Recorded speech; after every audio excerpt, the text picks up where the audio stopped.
Сегодня я слово хочу сказать всем тем, кому золотых 17, кому окрыленных веселых 20, кому удивительных 25. По-моему, это пустой разговор, когда утверждают, что есть на свете какой-то нелепый извечный спор, в котором воюют отцы и дети. Пускай болтуны что хотят твердят, у нас же не две, а одна дорога, и я бы хотел вам, как старший брат, о ваших отцах рассказать немного. Когда веселитесь вы или даже танцуете так, что дрожит звезда, вам кто-то порой с осуждением скажет: нет, мы не такими были тогда. Вы строгою меркою их не мерьте. Пускай, болтуны же всегда правы. Вы только, пожалуйста, им не верьте. Мы были такими же, как и вы.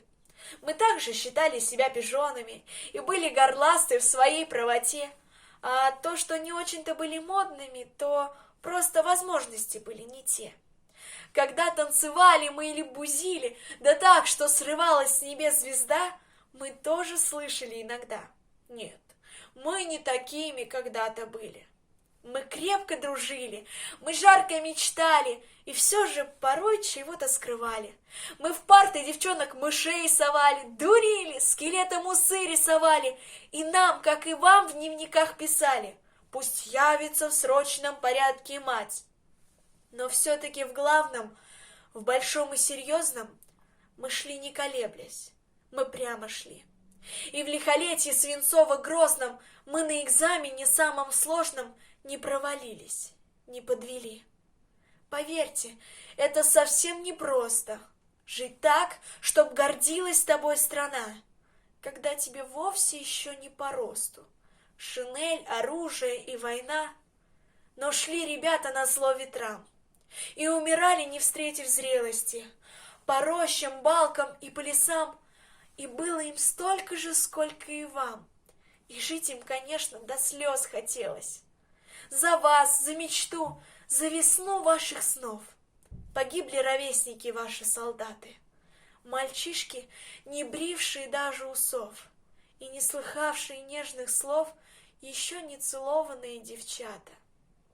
Я знаю их, встретивших смерть в бою.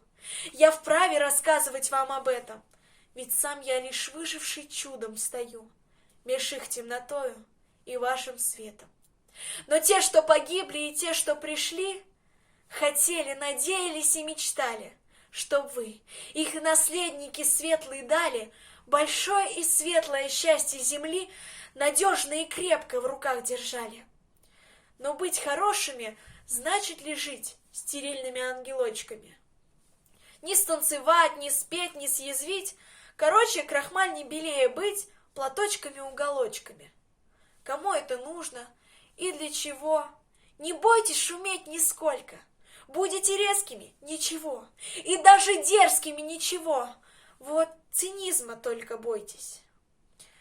И дело не в новом покрое брюк, не в платьях покроя кричащих, а в ваших поступках, в чистоте ваших рук.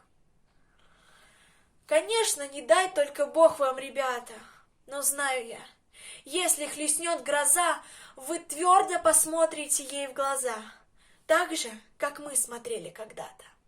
И вы хулителям всех мастей не верьте, нет никакой на свете нелепой проблемы отцов и детей. Есть близкие люди, отцы и дети. Идите ж навстречу ветрам событий, и пусть вам всю жизнь поют соловьи. Красивой мечты вам, друзья мои, счастливых дорог и больших открытий.